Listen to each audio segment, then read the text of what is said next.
Good morning. Your coach said you had a few days off during this 2-week break, but you guys were still here, I think, 5, 6 of those days. Just what were your biggest takeaways of that stretch of practice? I think it was a lot of time for us to reflect on how the first couple games have gone. Obviously, there's some frustration with that, but looking back on that, how can we continue to evolve and get used to the staff? It gave us time to really sit down and meet and talk about everything that's happened and what can we do now going into this next stretch of games to continue to reach that next level and to put together good performances. What was your biggest reflection during that time? What did you notice the most? I think defensively, we focus on that a lot, and we've been able to have some good moments of that and feel comfortable in that.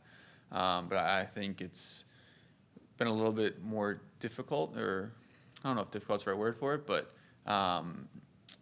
with the ball, it's not been as good as we're used to. And I think there's moments where we're too far away from each other and we just kind of put it on one guy to go and create something. So how can we, as a team, get close to each other, be there to support each other, and make things easier on each other when we have the ball? How much work have you guys done on the structure, just kind of finding what the identity is with Henrik and what works with the system? Yeah, I think the guys that have been here during this break have really put in a lot of work, and we've focused a lot on everything we want to be as a team. And so I think this time's been good for us to really sit down, get on the field, and do all of that stuff, and be able to put in that work and have that time to do it. After the Toronto game, you were pretty PO'd, and you used some pretty strong words, not just about yourself, but about the team. Mm-hmm. It was the first time I heard some pretty harsh stuff coming from you.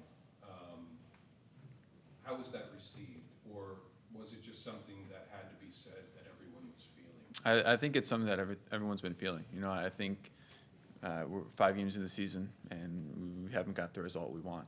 And so I think it's a little bit of that frustration amongst everyone, it's how can we keep a level head?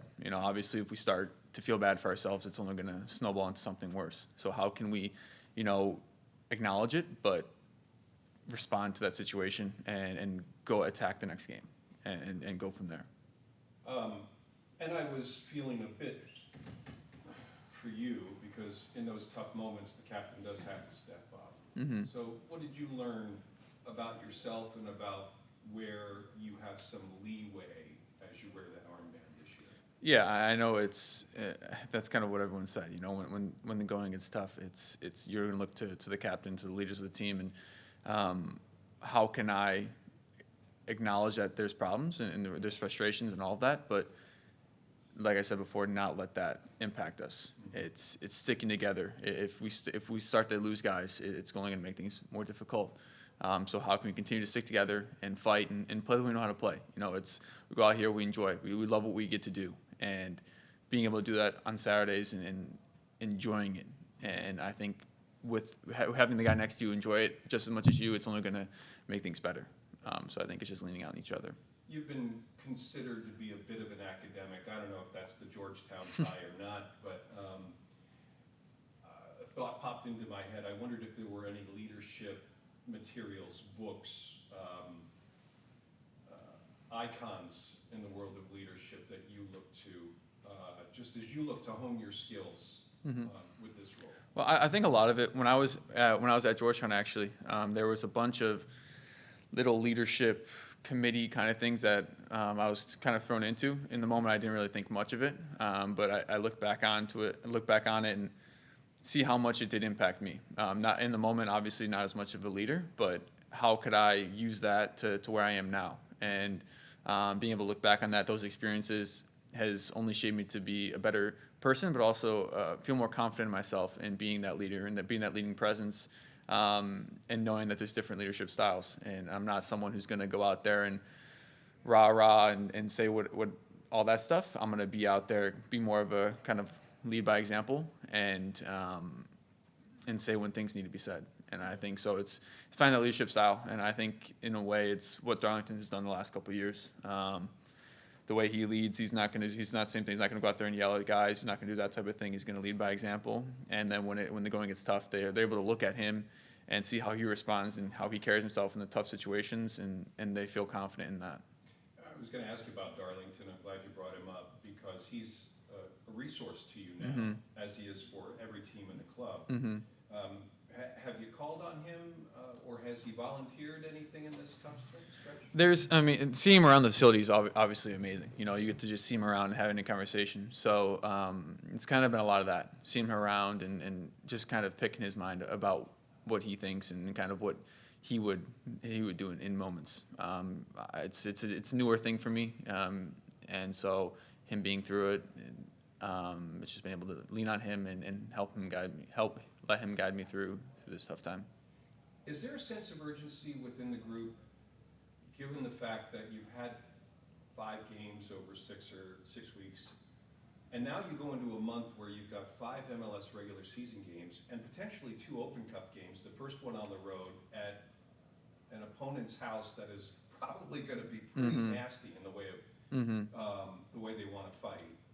Do you feel like, gosh, if we don't have our stuff together after this month, it could be really rough? I think there's 2 ways to look at it. I think that's one way, obviously, but also it's a challenge. How can we attack this challenge with the best ability?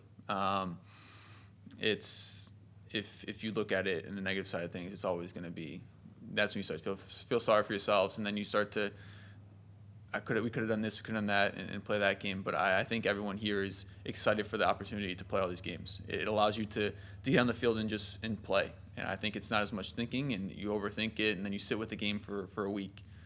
So I think being able to go out there and just play and feel free and enjoy what we get to do, I think is what everyone else is looking forward to the You were most. part of the Open Cup effort for the first team the last time the squad was in the tournament.